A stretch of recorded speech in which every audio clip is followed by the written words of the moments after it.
అయితే మీ అభ్యర్థి సునీత గారిపై కూడా గతంలో కొన్ని రోజుల క్రితం మాట్లాడిన వ్యాఖ్యలు ఎట్లా వస్తారంటే డ్రామాలు కావచ్చు, ఆర్టిఫిషియల్గా ఏడవడం కావచ్చు, ఇట్లా అని అనేక రకాలుగా చిత్రీకరిస్తూ ఉన్నారు. సో దానికి ఏం సమాధానం ఇస్తారు? ఒకటండి, ఈ రోజు కాంగ్రెస్ పార్టీ నేతలను చూసుకుంటున్నాం, వాళ్ళకి సఖ్యత లేదు. మన కొండా సురేఖ గారి ఇష్యూ చూసుకున్నా అంతెందుకంటే ఈ రోజు ఏదైతే కాంగ్రెస్ క్యాండిడేట్ ఉన్నారో వాళ్ళ కుటుంబాల్లోనే వాళ్ళకి సఖ్యత లేక వాళ్ళ బ్రదర్ ఏం మాట్లాడారో విన్నాం. ఈ రోజు అకాల మరణం చెంది ఒక మానవీయ కోణంలో ఒక మహిళ గురించి ఆలోచించాల్సింది పోయి ఎట్లా పడితే అట్లా డ్రామాలు. మరి మేము అంటున్నాం, మీ కుటుంబంలో మీరు అటువంటి డ్రామాలు చూసిర్రా? లేదు, మీ కుటుంబంలో మహిళలు మీకు రోజు ఫుడ్ పెడతారు కదా, వెళ్ళి అడగండి. మాకేమన్నా జరిగితే మేము ఒక 2 రోజులు రాకపోతే మరి మీరు రోజు చేస్తున్నది డ్రామాలేనా అని. కాబట్టి విచక్షణ కోల్పోయి రాజకీయాల్లో ఉన్నాం కదా అని చెప్పి మానవీయ కోణాన్ని మర్చిపోయి ఏది పడితే అది మాట్లాడడం కాదు. ఫస్ట్ ప్రజలకు మంచి చేయండి, మంచి చేస్తే మంచిని మాట్లాడండి, మంచిని చెప్పండి. తప్పితే ఎట్లా పడితే అట్లా మహిళలు రాజకీయాలకు రావడమే అరుదు. అదే కుటుంబంలో ఇలా జరిగిన తర్వాత నా జూబ్లీ హిల్స్ ప్రజల వైపు నేను నిలబడతాను, నా భర్తకు మద్దతుగా అని తను వచ్చి నిలబడి కొట్లాడుతుంది ధైర్యం చేసుకొని.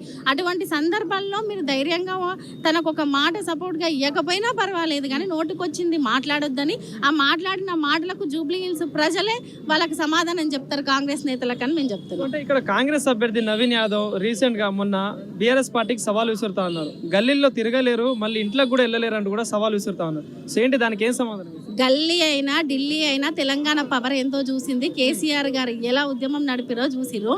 ఈ రోజు మీరు కొత్తగా వచ్చి మాట్లాడడం కాదు, రౌడీ ఈజాలు ఇంకేదో గుండా ఈజాలు ఇక్కడ చెల్లవు. జూబ్లీ హిల్స్ ప్రజలు గత ఎన్నేళ్ల నుంచి బీఆర్ఎస్ వైపు ఉన్నారు అన్న సంగతి తెలిసిందే. అసలు ఎవరిని బెదిరిస్తున్నారండి? ఏమని బెదిరిస్తున్నారు? మీరు మంచి చేస్తా అని చెప్తారా, లేకపోతే మీ సంగతి చూస్తా అని చెప్తారా? ఏ రకంగా సంగతి చూస్తారండి? తెలంగాణ తెచ్చినందుకు సంగతి చూస్తారా, లేకపోతే జూబ్లీ హిల్స్ను తెలియకుంటే తెలంగాణను అభివృద్ధి ప్రదంలో 10 ఏళ్ళు నిలబెట్టినందుకు సంగతి చూస్తారా? మీరు చూడాల్సింది ఏం సంగతి అంటే రైతు భరోసా ఇచ్చి సంగతి చూడండి, మహిళలకు మహాలక్ష్మి ఇచ్చి చూపించండి. ఈ రోజు నిన్నటికి నిన్న ఒక వీడియో చూసాము, ఒక మహిళ జూపల్లి కృష్ణారావు గారిని నిలదీస్తుంది.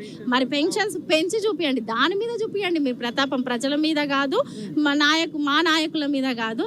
మీరు మాట్లాడే మాటలన్నీ ప్రజలు గమనిస్తున్నారు, మీకు బుద్ధి చెప్తారు. 10 ఏళ్ళు అభివృద్ధి అనేది జరగలేదు, శూన్యం అని చెప్పేసి కాంగ్రెస్ పార్టీ మంత్రులు ప్రచారంలో మాట్లాడుతున్నారు. సో ఏంటకేం సమానం? దేశంలోనే తెలంగాణ రాష్ట్రంలో 10 ఏళ్ల పాటు జరిగినంత ప్రగతి ఏ సీఎం కూడా చేయలేదన్న సంగతి ప్రతి ఒక్కరికి తెలుసు. అంతెందుకంటే మోడీ గారే మెచ్చుకున్నారు కదా. అంతెందుకు తలసరి ఆదాయంలో నెంబర్ టాప్ ప్లేస్లో తెలంగాణ ఉంది అన్న సంగతి కేంద్రం ప్రకటించింది కదా. కానీ ఈ రోజు మీరు 2 ఏళ్ల పాటు ఏం చేసిరండి? 2 ఏళ్ల పాటు రాష్ట్రం ఎంత వెనక్కి వెళ్ళింది, అన్ని వ్యవస్థలు ఎంత భ్రష్టుపట్టిపోయినాయి. ఈ రోజు రేవంత్ రెడ్డి గారి పేరు చెప్పినా, కాంగ్రెస్ పేరు చెప్పినా ప్రజలు చీకొడుతున్నారు. కాబట్టి మేము ఈ రోజు కూడా క్యాండిడేట్ కూడా చెప్పుకోవడానికి భయపడుతున్నారు.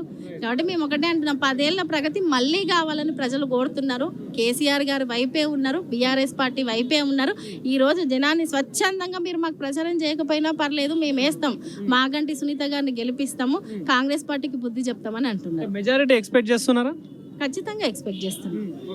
పోటీ ఎవరిచ్చే ఛాన్స్ ఉంది? బీఆర్ఎస్ కి ప్రధాన పోటీ ఎవరిస్తారు? ఒకటండి, పోటీలో అన్ని పార్టీలు ఉంటాయి. ఎలక్షన్